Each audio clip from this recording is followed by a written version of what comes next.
Back again with another Balcony Chronicles. Streaming live from the balcony, as usual. How's everybody doing today? I hope everybody's doing well on this beautiful Saturday afternoon, wherever you are. Doing my weekly live stream, just talking shit and smoking my cigar. The cigar that I got right now is the Punch, which is one of my favorites.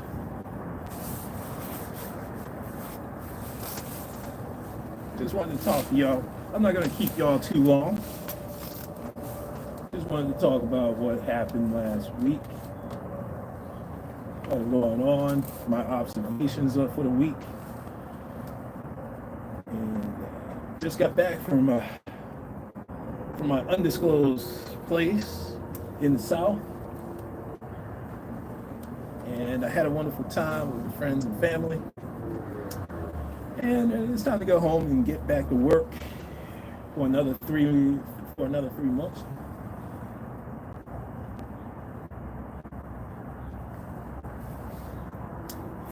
And nothing really much going on in my personal life, but everybody else's personal life, hey, this is fair game. I'm here to talk about this shit. I wanted to talk to you fellas about another topic, a couple of topics that was on my mind this week. All right. Coach Greg Adams has specifically talked about this on his podcast about something about the effect of Pookies aspiring to be a Pookie. Pookie is not what you want to be, is aspiring to be a Pookie.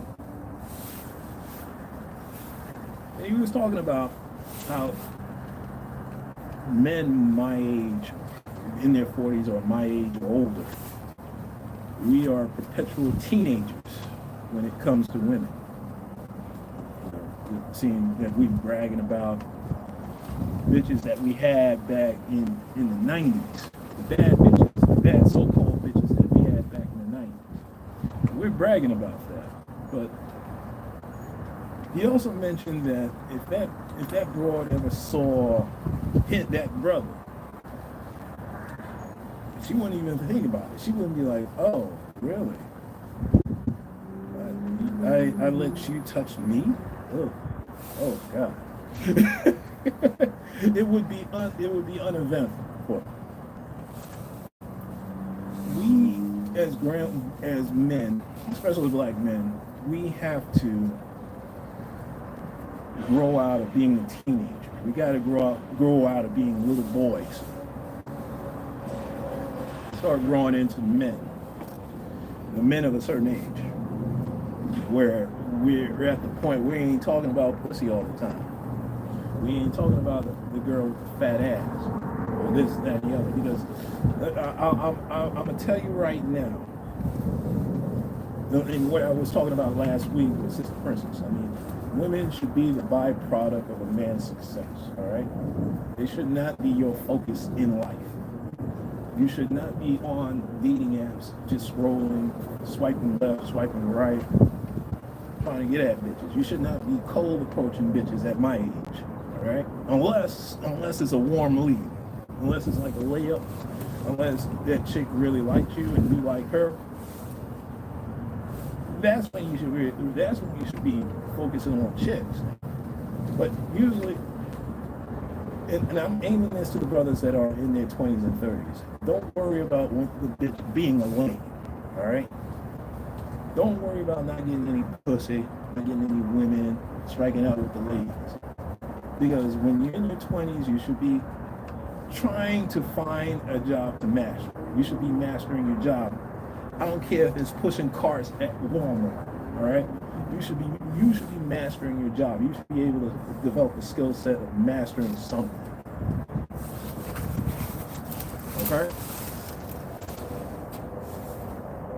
Number 2, you should be saving your money religiously. And I don't mean like you should be saving and investing your money. Okay? Not buying bullshit, not buying bitches flowers and candies and spending all your money on some bitch. Because that bitch, let me just say this. I did that in my 20s.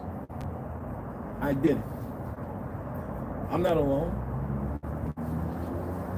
When I did it, I went bankrupt. And that was my downfall. Okay? I went bankrupt in my late 20s. And that's something you don't ever want to go through with the fellas. The financial but it was a blessing for me because and I learned a valuable lesson on how to manage my money, and also how you got to say no to strange people that haven't fixed their life, especially women that are Calamity Janes. You're going to see a lot more women that are Calamity Janes than the successful women that have their money, making money, and have their career.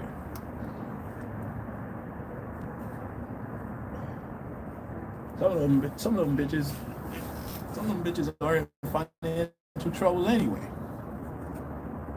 Okay, they're in a financial shitstorm already. All right, because the vast majority of women out there, they know nothing about savings and investment. You try to talk to these bitches about investing, you might as well just be talking to a brick wall. Okay?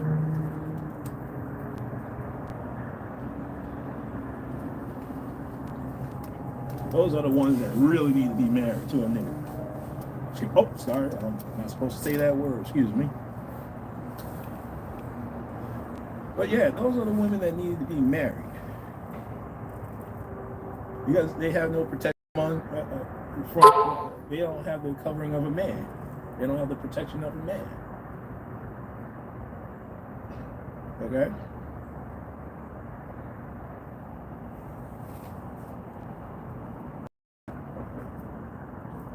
They don't have a protection. They don't have the protection of a man.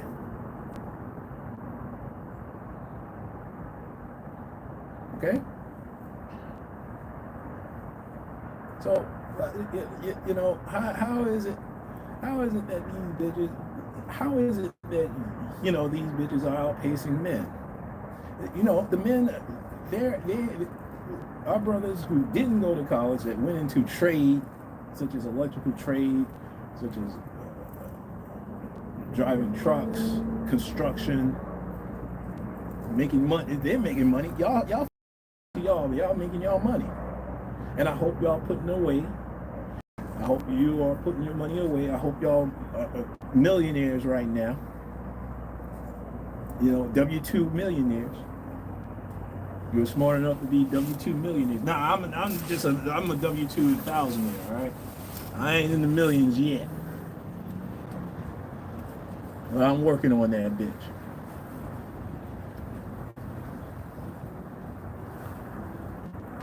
The first million is always the hardest one, but once you have developed a system on investment, you'll be able to, it comes easy.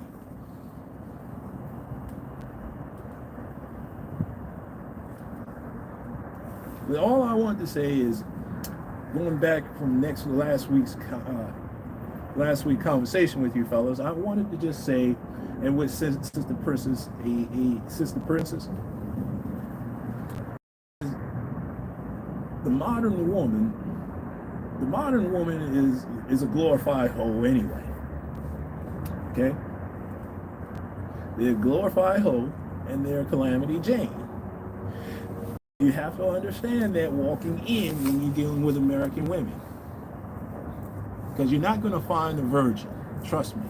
You're not going to find a virgin unless you're circling around a local high school like a vulture and trying to get one of those underage girls to sleep with. Like the pookies and the drug dealers, the pookies, the ballers. That's what they're doing. And a lot of these hoes are actually going after these guys. Because they see you as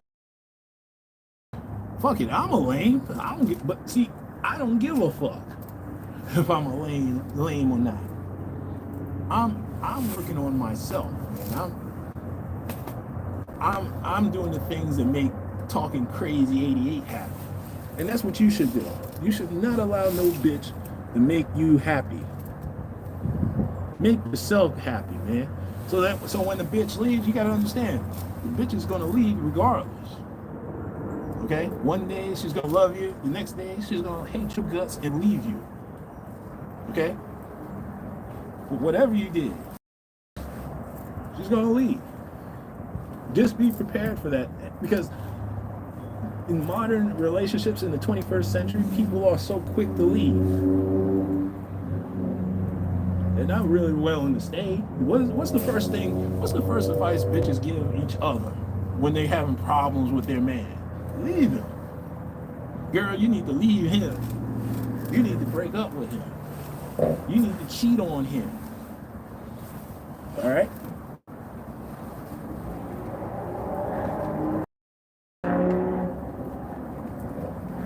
That's the first thing they do. The first thing that come out of their mouth. They don't talk about, hey girl, you need to work this out. You need to sit down and talk. Y'all need to communicate with each other. No. 21st century way of dealing with relationships is to pack up and leave. Or pack up and ghost. Or ghost. After a first date.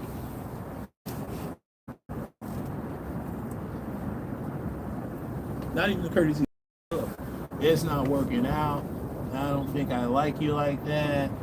I want to see other people. No, nothing like that.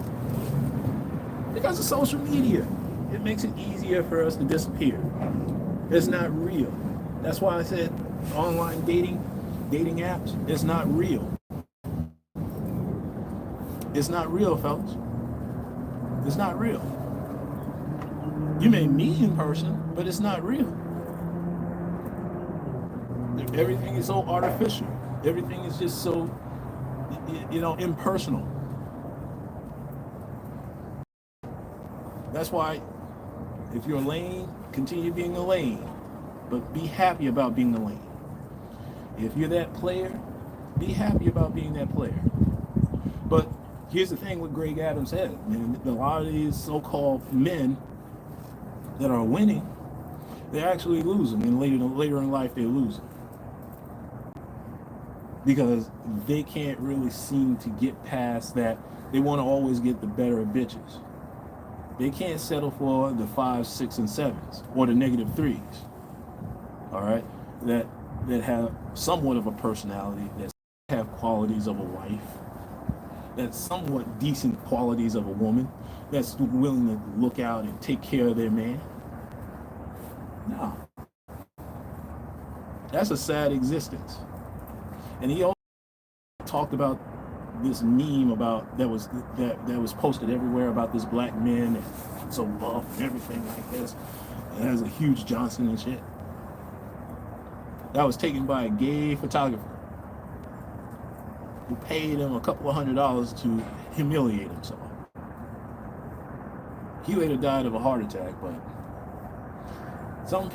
some guys who you think that are winning, who think that they're the man, who think that they're really in some sort of pain because they're seen as a sexual tool. Especially you, black men, you are seen as a sexual tool to most people. If you're 6 feet tall, 6-pack, buff, have 6 inches of dung. You're seen as a tool, man. You're not seen as a loving, compassionate man that wants to love their woman. That wants to take care of their woman. That wants a woman to take care of him. No emotion. That's willing to protect their woman. No, you're not seen as that.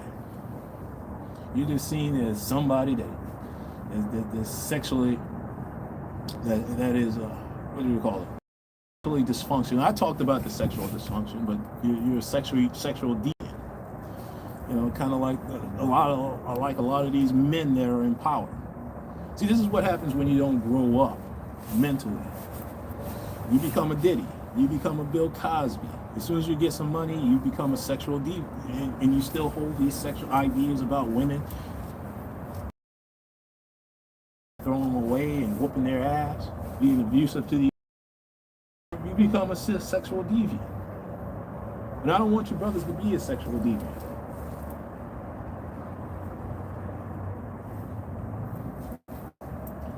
We always had that stigma as a black man being sexually deviant, but it goes past race, because all men who've never matured into becoming a man, never sexually matured as a man, they become that sexual deviant.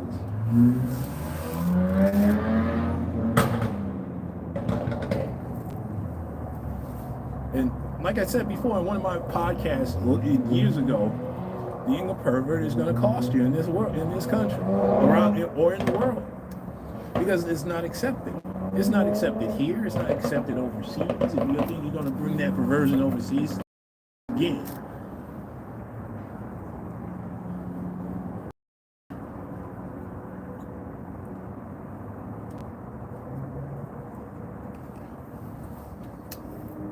I also want to switch gears, talk about a crazy black Pakistan. Now I've been seeing clips of this bitch acting a slap fool in Pakistan, of all places. All right. Now the story that I got out of there, the story I got is that bitch met a man online, a Pakistani man online. Obviously, she catfished this brother. Found out she traveled all the way out to Karachi, Pakistan to see this boy, this 19-year-old man. Now, the parents of the 19-year-old man is not in approval of this bullshit, of what he's done. So he's in hiding. The family is in hiding. The bitch is stuck in Pakistan. They're trying to get her the fuck up out of there. And then all of a sudden she's talking hella crazy about how she's not leaving until she either marries this man or the Pakistani government gives her land and $2,000 a month. So they said, nah, bitch, you got to go. They packed her up and walked her to the airport, and she still refuses to leave. But this is a black woman that's doing. This is one of y'all queens. This is one of our queens making an international spectacle of herself. This is what goes on when you have crazy black bitches in social media. All right, this is what happens. This is what happens. The whole world is now going to see that this is a crazy ass bitch. It's like me and you say, brother. Okay. Now, I'm not saying black men are any worse or any better, but I don't think we're going to go around making an international spectacle of ourselves, internationally, talking crazy about not leaving the country because you catfished a brother, a man, who did not want to meet you, who did not want to see you.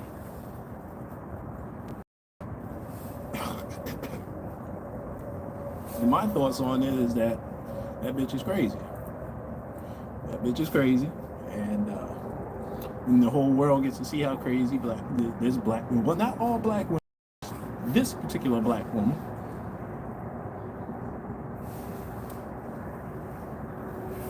is making a spectacle of herself. Is making a complete slap ass of herself. Okay?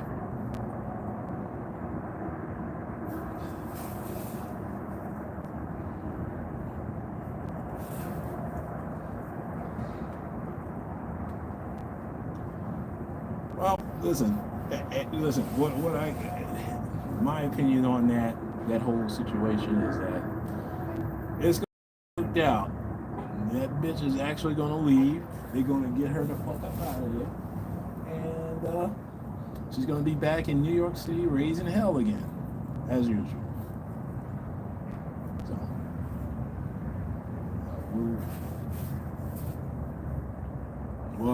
what can I say?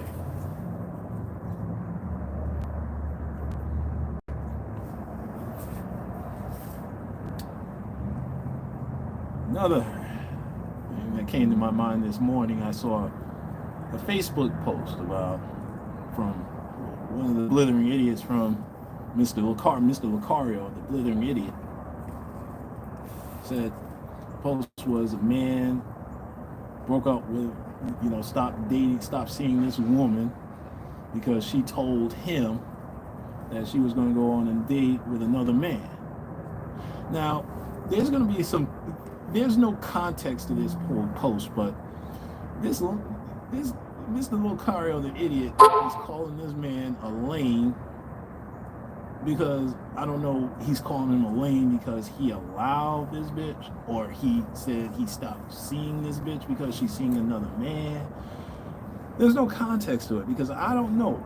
Maybe the guy caught feelings. The woman told her, look, I want to see other. And he said he ain't down with it. Now, he would be a lame because he caught feelings for a hoe. You don't catch no feelings for no hoe. But I don't see I don't see him being a lame just because he don't want to deal with a bitch that's seeing other guys. Why? I don't see that as a lame. That's a personal choice to me. Now, if you're not married, I'll just fucking, you're just getting the pussy. Cool. Or on dates or anything like that, you're not spending money on her. Cool. But I think that's the context of it.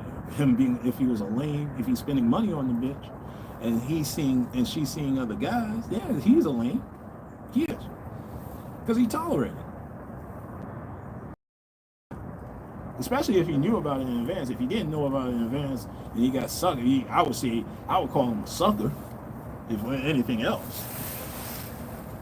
I wouldn't necessarily call him a lame. I would probably call him a sucker.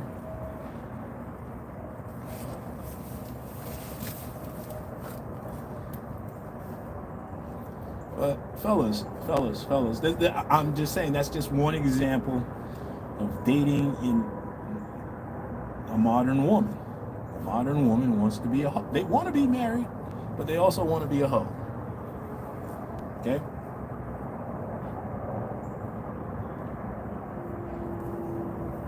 That's the long and short of it.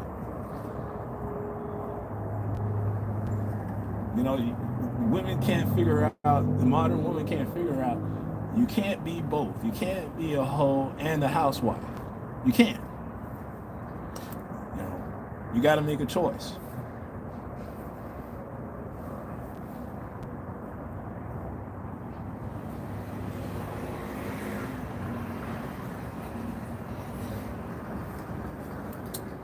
Well, listen, my cigar is almost done.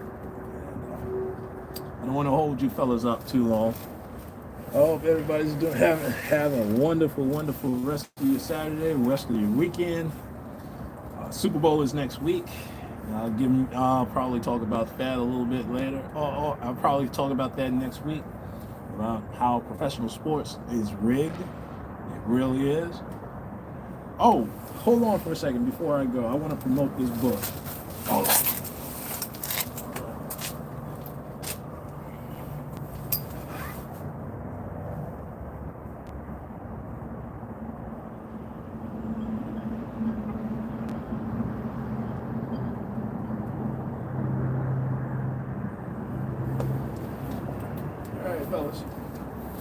Fellas, this is the book that I'm reading.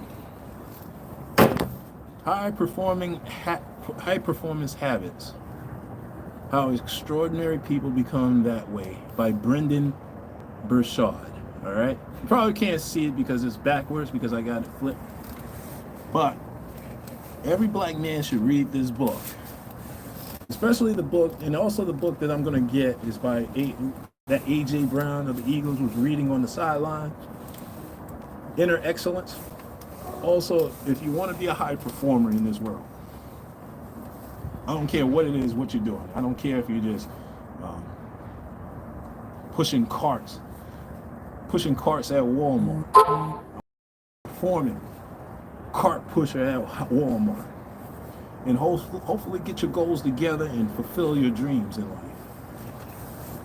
Because life is too short, and I want you here. I want a lot. 20 years, 30 years from now, fellas, you're in your 20s. 30 years from now, I want you to be where I am, or even better than me. I want you to exceed where I am. I want you to have that car. I want you to have that house. I want you to have that career. I want you to have it all, fellas. Women should be a byproduct of your success, not your primary focus, all right? Read those 2 books and you'll be focused. Trust me. Trust and believe. Well, listen, I gotta go. I gotta go enjoy the rest of my Saturday. I want y'all to enjoy the rest of y'all Saturday, all right? This is Talking Crazy 88, and I am out of here, people. And black folks, black men, let's be careful out there, all right?